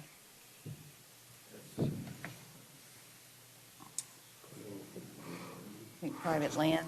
It just makes safety sense. I would suggest we move it forward. I mean, there's a lot of right-of-way issues on corner clips, whether it's Herf and River Road, or whether it's Ralph Fair Road and I-10. They're gonna be there.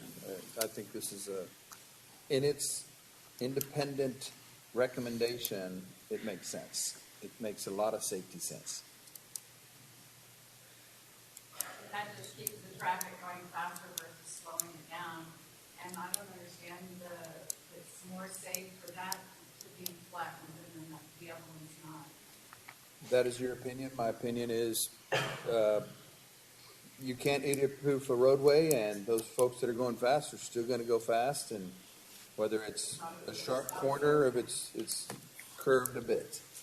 Wasn't this brought up at a? Right now, they can't go fast. Wasn't this at a county commissioners meeting at some point? The commissioners were prepared to do it. I see that Richard Elkins, who is the current commissioner, I think his comment was this needs to be done as soon as possible. Mm-hmm. I appreciate the comments from the audience. I think we're at a point now where we need to resolve. All of us have our own opinions about the merits or demerits. So, is there a consensus? We've got one that would prefer not. We've got some that would prefer. Do we need to vote? Can I ask a quick question first? Is there any intended planned addition to Almond Road that goes through that property, where it dead end or where it hits that curve? That's actually the next set of comments. So there's the sensitive area noted there, and there is also a few sensitive features. Comments were included on the transportation, so I'm going to highlight those really quickly, and then we've got. Well, and I mean, I guess I was also going to just ask, do we know if there's intended development that's going to be going in there in the near future? There's a lot of lawsuits over that particular piece of property. That, it remains to be seen. The one further down the street. Yeah. Mhm. Yeah, the one where this dead ends. That's the Zeller's property. That's the Zeller property. And He's on the Stephen is no phone. He's no longer on the Zoom. Wait, Oh, he's not on the Zoom anymore? No. I thought we were talking about the one at Ammon Road. I'm talking about, the Ammon Road, takes that hard right turn, Is if that you will. Zeller? The 90 Press degree, on. Yeah. the 90-degree turn. When you go straight ahead, that's Zeller property. Okay. Yeah. But they're not planning any there, I have no idea. No. Why do you That's why I drop off? thought if he was on the phone, you could ask him. So No. I believe that was the spot that was discussed when the mayor of Fair Oaks, who I take it is there in the audience, gave a presentation, and they talked about extending that across directly to 3351 in order to reduce some of the, I can't remember exactly, some of the cut-through traffic that was happening through some neighborhoods or something like that. Do you all recall that? Is that what Paxton's in the audience. What we looked at is it would be worth considering the options related to that northern 90-degree turn and looking at carrying Ammon Road straight out to 3351. Yeah. Don't know if they're viable, don't know the outcomes of each, but think it would be worth considering both for future projects. And that is actually this line, and it's another suggestion made by the public, which would look like that. Has anybody done the study of what causes the majority of accidents on Hammond Road?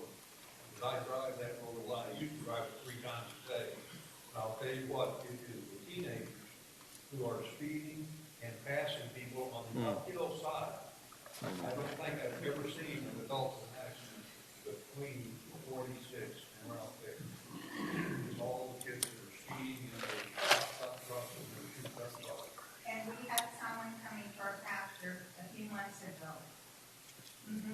There's a lot of accidents. So anything we do to speed up accidents, it's going to cause more accidents, because those kids are going to use that as a way to show that I can outrun.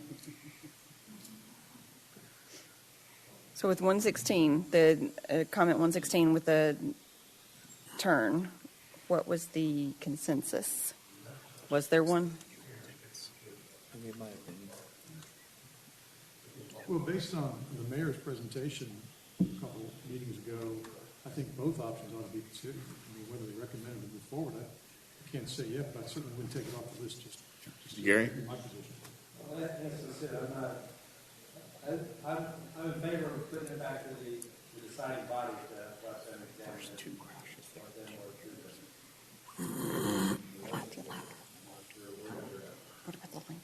Remove it from their consideration.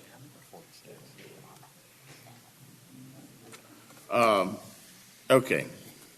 We're not going to get through this year if we take this pace, so I'm going to call for a vote. All in favor of carrying 116 forward for future consideration, please say yes. Yes. No? No. Okay. Is there more than one no? Okay. The motion prevails. Now, go to the next one. For audience members, I think it's important to clarify that's for future consideration. That is not Right, saying we it's are not looking selected, to. right, Yeah. just to be carried forward.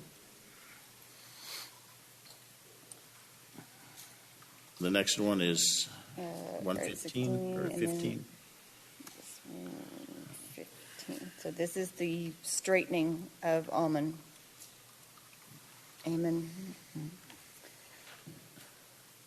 It's the improvement and straightening of all the way.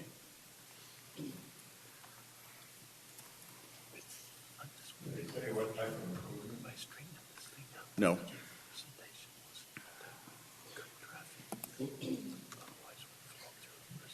You looking for opinions? Because they don't express what kind of improvements, I believe there's some improvements that can be done. I mean, if there's an issue right now, We just can't leave it as is.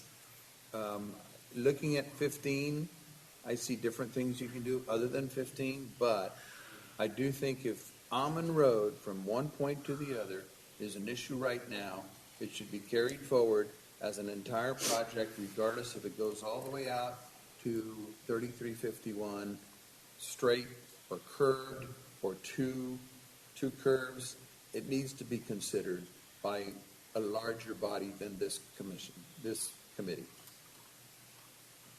That's my opinion.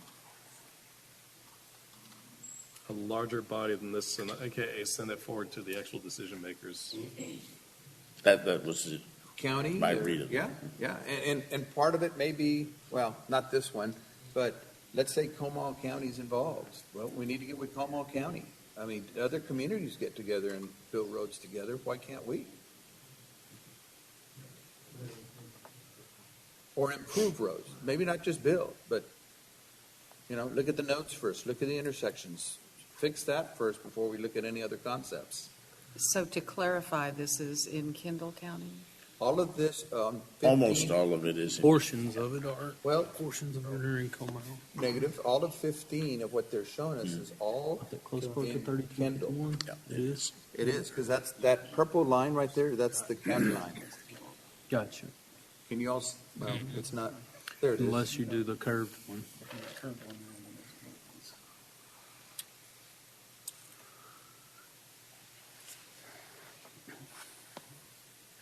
I'm for keeping it in then, obviously. One in. Any supporting comments? Anybody want to take it out? Well, to Bobby's, sort of what Bobby's pointing at though too, is that it doesn't, it's just teeing right into 3351 rather than tying into Almond, pressing on into Comal County. So if a recommendation is going to be advanced, is it, are we being this specific, it's 15 going into 3351, or is it that it would, If that's that's a good point. Recommendation from somebody else from 3 as part of the roadway? I'm sorry, what was your question? Is there another recommendation that you're considering that addresses this particular portion of Kendall County on another one that's more in-depth? This one just recommends making improvements. Good. Good question. Do you know, Northern, is there another Almond Road? Oh, is another crowdsource input. Good question. There's this one that. Why do something so vague? You have something more in-depth. That's a good point. And sir, I took your, that's a valid concern. I took your comment as I can address, maybe if there is a vote, we can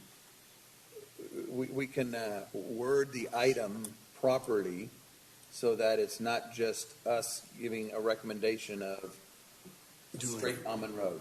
I think our recommendation should be to consider improvements to Almond Road that assist or reduce the number of issues of speeders, etc., that we're having right now.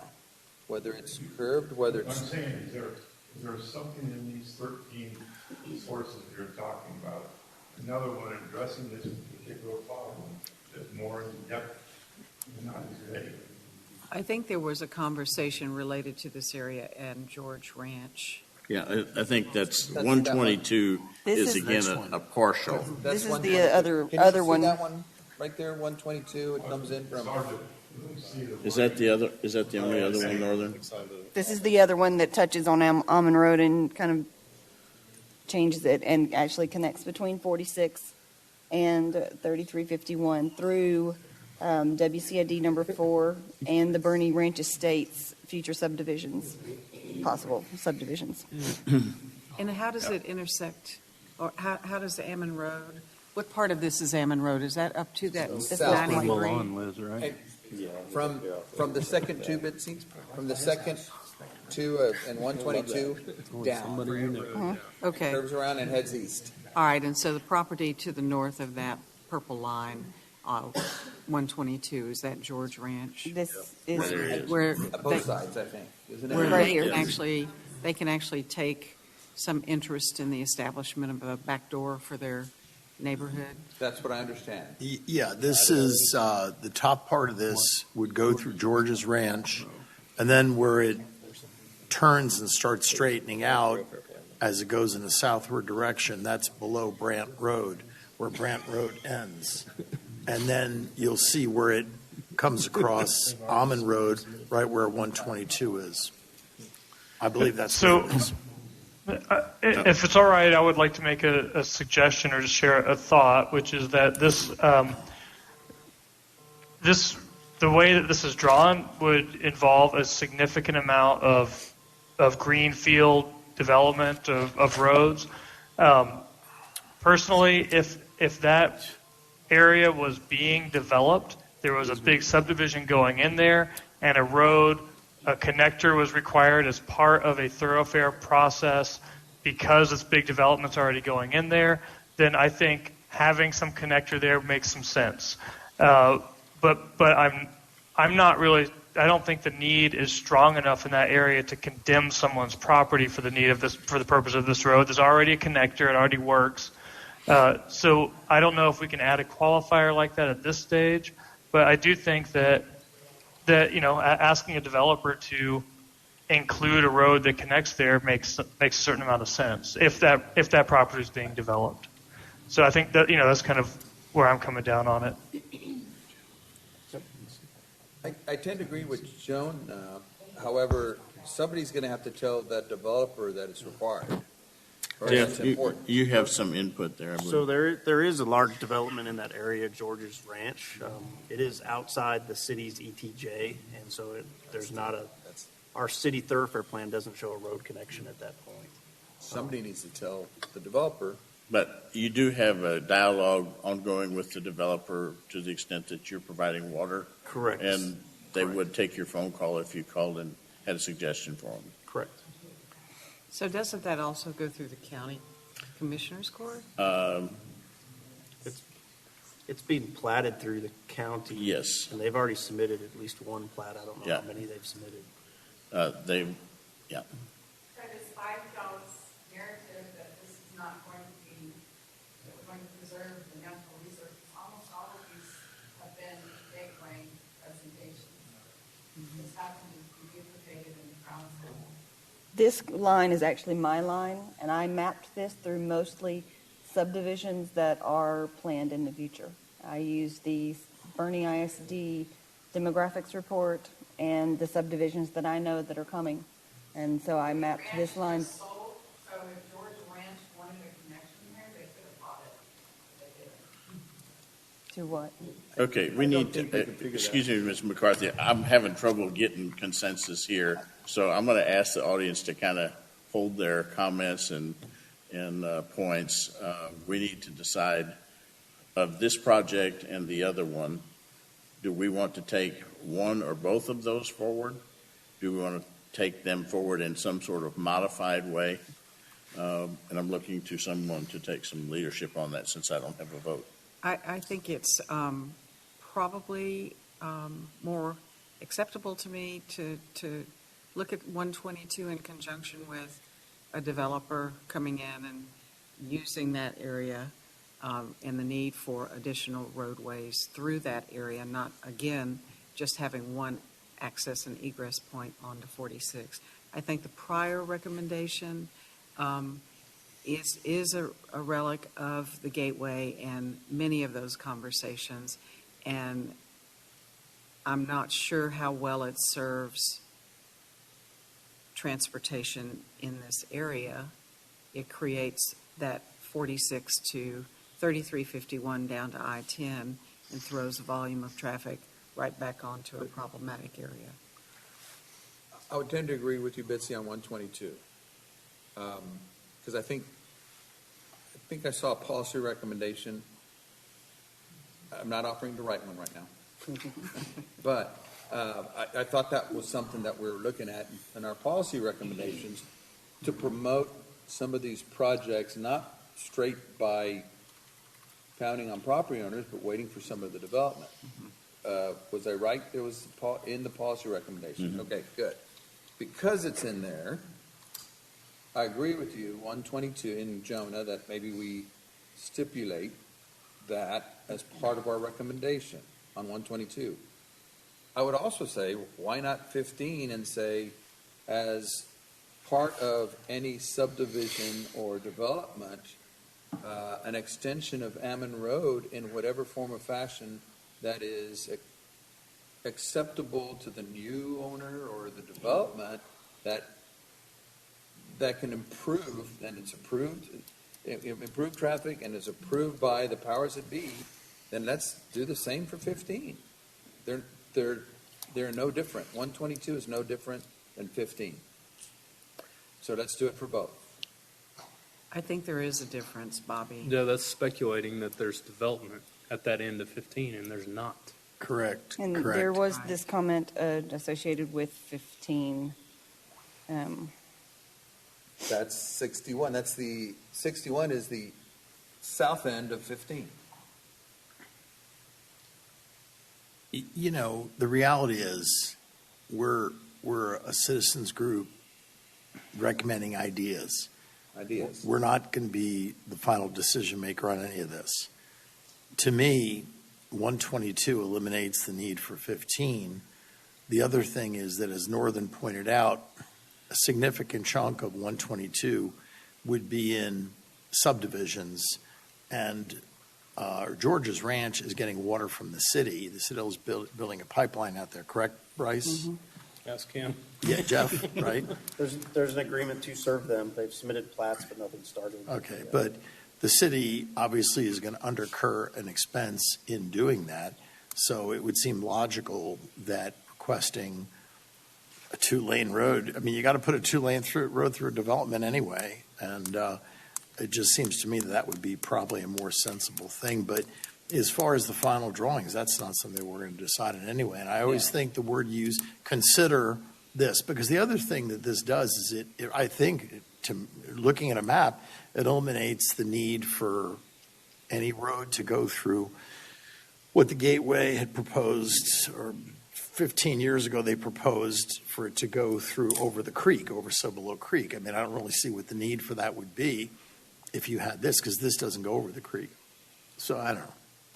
Just a thought. Well, can I comment on something that Bitsy said a moment ago? You know, when it comes to eminent domain and taking property owners' property, you ought to do it obviously with the most careful consideration and judicious due diligence. And the comment you made just struck me that this doesn't really solve a problem with respect to 3351 and getting access to 10.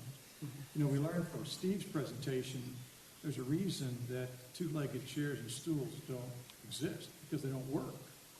And we only have two ways to get to 10 from anywhere east of Esser River Road coming in 46. This won't help that, number one, and I don't know that the county has done a similar ordinance as we do in the city where you can require, I didn't think you could require dedication of public right-of-way improvements to be made by residential neighborhoods. If we're going to think about doing greenfields, it ought to solve, to provide a third leg to 10, it seems to me, that doesn't, threaten environmental sensitive areas. That would be incumbent upon us to try to find an alternative third leg for folks coming into town in the intersection from Highway 46. But what 122 would do, and yeah, you have to be careful where the road would go, and nobody likes and we're not suggesting eminent domain, but the point is that you have, whether it's Rust Lane, whether it's George's Ranch, whether it's Pleasant Valley, there's a series of neighborhoods that either have to go to Herf Road to get to Interstate 10, or they got to go to 3351 to get to Interstate 10.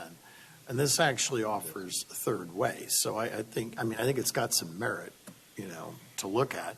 But could I offer just a suggestion that we consider 122 diagrammatic, and what it provides is a connection between 3351, Ammon Road, and SH 46. And it can take different paths. I mean, just right south of the 122, it could actually follow all of existing Ammon Road instead of cutting diagonally through there.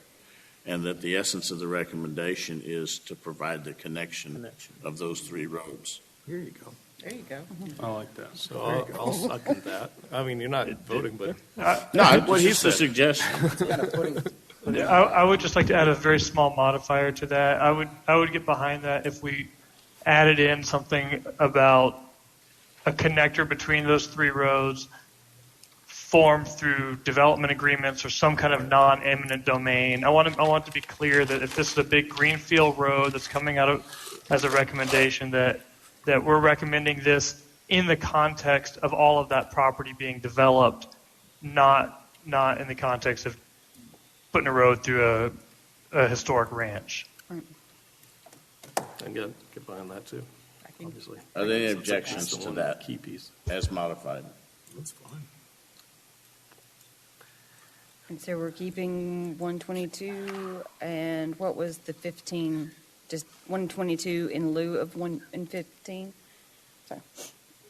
I don't think we've taken action on 15 yet, have we? I think Before, let me offer a comment. When Mayor Maxton made his presentation, he had one slide near the end where he had a gray, wide swath, a gray area connecting two roads, said somewhere in here you ought to consider a connection, and as opposed to drawing a line on a map before we've gone and talked to landowners.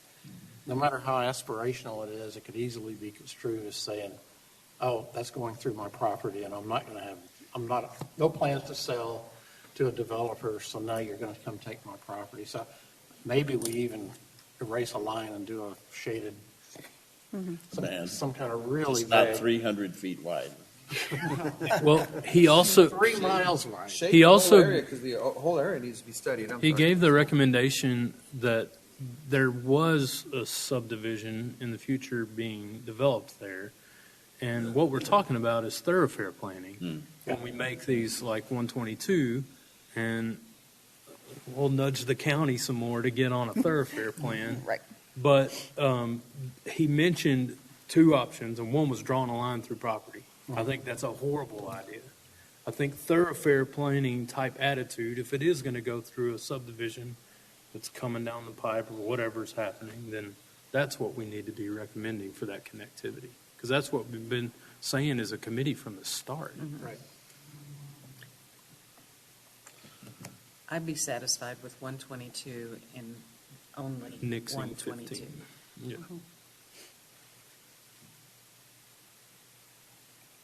Any objections to nixing 15? As long as, Councilman, you're saying study that area.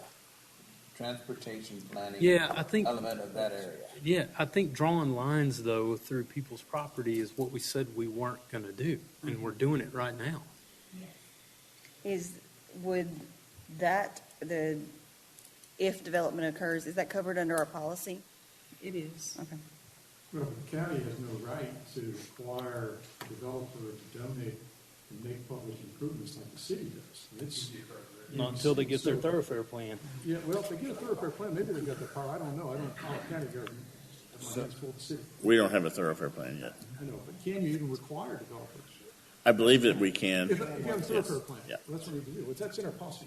Right. So then should the motion be to study south of 46, west of 3351, and north of Ammon Road, north and east of Ammon Road? I mean, you're talking about that whole area, because I just see. That's what we're. 122. That's what we're doing. Okay. Correct. I just see 122 causing more traffic to maybe go down Ammon Road westbound. Now you got kids coming down that way. So I think that whole area needs to be studied. If we need to vote on it, we need to vote on it. I spoke my mind already.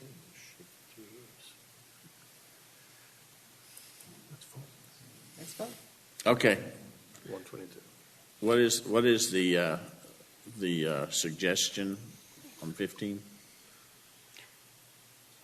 Was there a modification to modify 15, or just want to take it up and down? I think they should both be looked at. together, because one's gonna cause issues to the other and the other to the other one. Okay, I'm going to take these in the order that they were proposed. You said to reject it. I say no. Okay, for so 15. I'm going to say that all those in favor of not carrying 15 forward, say yes. Yes. Yes. All those opposed to not carrying 15 forward, say yes. Is there more than one? As long as it's 122, we'll cover it in 122. In That's that just case, the motion prevails. 1 for 1, Bitsy. That's fair. I mean, 1 for 2. One of 2, right? I'm not sure what that question was. Won one and lost Can- one. Well, that's okay. That's why I think You're in I'm the here. playoffs. But we didn't vote on 122, or we did? I don't think we did. I think 122 was, there was consensus. I think there was that- consensus, Okay. but I guess we're not voting. Yeah, right. Yeah. Everything's now Okay, are blurry. we moving on to the next project? Yes, this is comment 178. This is much closer to the current intersection of 46 and Almond Road, but this is need a north-south route for traffic relief. And I also said this leg is a component of the current Bernie thoroughfare plan.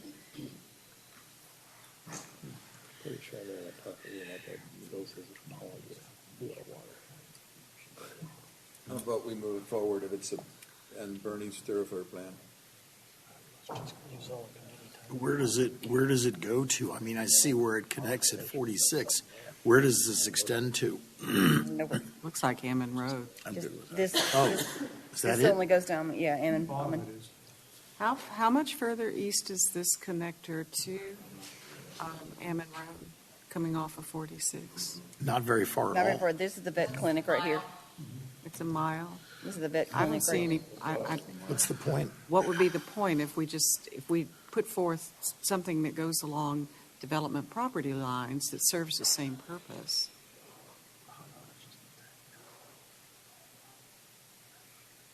Frankly, I don't see this segment of roadway as a standalone offering any great advantage. I don't know. Yeah, I don't either. From the city's point of view, and it is a portion on the thoroughfare plan, yeah, I don't know if Northern, if you could pull up the whole thoroughfare plan, but this is just one small piece that would continue north and would continue south from both locations. And we'll get the rest of So that. it's in the context of a greenfield road that would head south? Upon developers were to do something.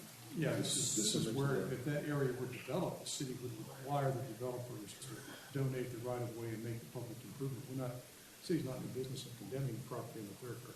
Start on that. So what, Trying to find, I know I had the thoroughfare plan in here. I'm trying to orient myself. What is the next road up from there, traveling to the west?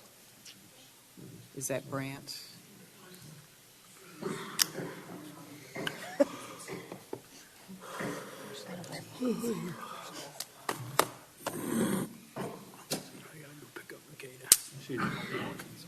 So here's the thoroughfare plan. This is where the red line out here, almost to the edge of the screen. That's the connector on the thoroughfare plan. And so it drops south off of 46 and intersects there. That would be that outer loop. Jeff, isn't it coming off that yellow line? The word state on State Yeah. Highway 46. Yeah, so the way it's drawn would basically be a continuation of the orangish, yellowish line just to the west of the state, Coming down farther south. from 46 to Ammon. So it'd be an extension of that. So is this the current, This is the current 2019 plan. okay, so it's really not on, that road's really not on the major. Correct. Looking at this now, it's not on that. Correct. So it's too far west. Correct. Okay. So, in that light, would you like to send this forward?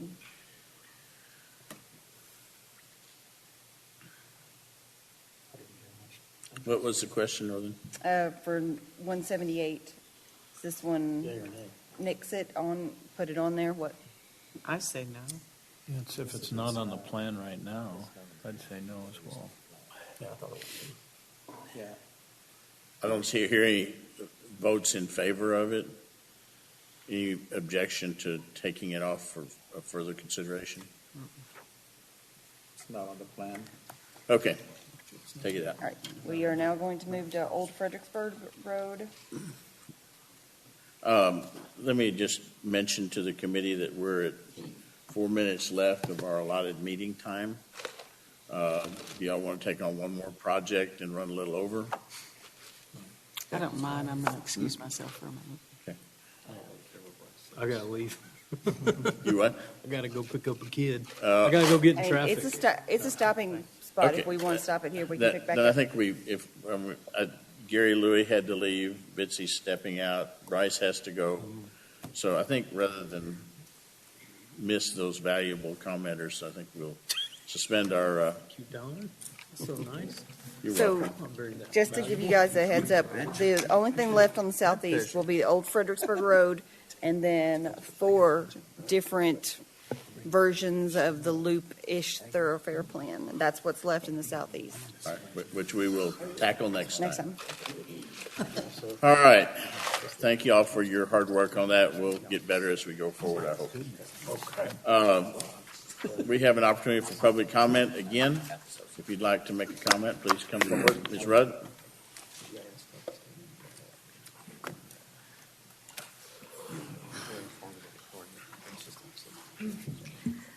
Thank you. I know this is a very difficult task, and I continue to learn as much as I can by attending meetings, committee, council, commissioners court, planning and zoning, and the traffic meetings. I see a trend now. Efforts seem to be conflicting. I'm afraid that we may be working very hard, and yet at the same time we're pouring gasoline on a fire at the other end. One example is obviously Highway 46 at Herb Road. A lot of traffic is headed toward Champion High School and beyond to the heavily developed areas like Esperanza, Champion Heights. Esperanza is going to add another 1,000 homes. There's no end in sight to what's going on. At a recent P&Z meeting, there was a very widely contested project for another 220 units on Highway 46. This is just more evidence that we're having a huge growth issue. We're trying to fix it with roads, yet I have a feeling the growth is going to overwhelm any new roads we build. The article in the Bernie Star essentially declared that we don't meet the requirements for a development moratorium. There were remarks that the current and future demands of our infrastructure are seemingly well met, rendering a moratorium legally inapplicable to Bernie under existing state law. This statement ignores the massive challenges we are facing with inadequate traffic structure, wastewater capacity, groundwater threat, flooding, impervious cover, and obviously being able to incorporate environmental concerns and considerations. I believe that also any attempt to address these problems through future bonds, those are future plans. That doesn't declare where we are today. Where we are today, we are drowning. The citizens know it. You go to a planning and zoning committee, you have 30 people who are against a project because they're already drowning. People are unhappy. We do meet the eligibility requirements for a development moratorium. What we need is a coordinated effort to declare our deficiencies right now. Traffic, environmental issues, we're tearing up groundwater structures to build new developments and ranches. The developers are jumping through hoops to justify their actions. The Lily Ranch developer is going through SAWS. They even tried to make a statement during the SAWS meeting that they've been waiting for weeks for wastewater and water supply. There was no official request even made at that time. This is not pretty. And what I see is that we really need to push for this development moratorium. The citizens want it. Let's get a new city attorney. Let's make a concerted effort. Let's get these experts on board, like Mr. Michalik with the Cows Creek Water Conservation District, and get some expert input into how we are overwhelmed and we cannot continue this path. Our needs are not met, and we are simply putting gasoline on the other end of the fire, and when we finish all this work, we're still going to be overwhelmed. I'd like to see that development moratorium as soon as possible, and the citizens want it. I'd like to see all of us collectively fighting for it. We need to take another attempt, and I do not agree with the mayor's statements. Thank you. Thank you, Ms. Rudd. Lance Kong.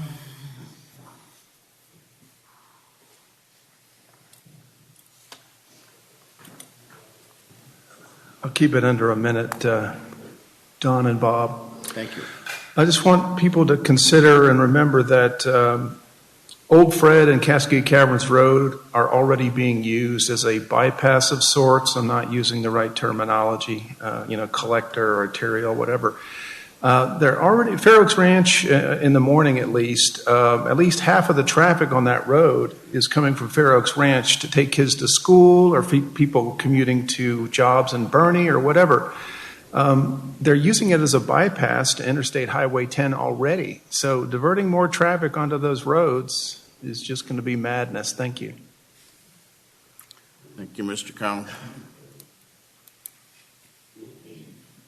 Anyone else?